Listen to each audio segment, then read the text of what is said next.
الو. نه آقا اشتباه گرفتی. کیه؟ آقا میگه من مالکیم. آقا من چه میدونم شما مالکی؟ مال عمتونی. مالکیه. من چه میدونم مالکیه؟ آقای محترم میگم اشتباه گرفتی.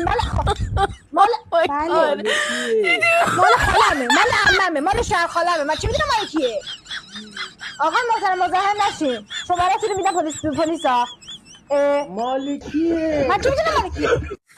این آقای مالکیه. من چه میدونم مالکیه؟ پوری جو بابا. این آقای مالکیه. من چه میدونم مالکیه؟ داغان این آقای اسمش آقای مالکیه. من نمیدونم مالکیه. خودتو گیر آوردی یا کسرا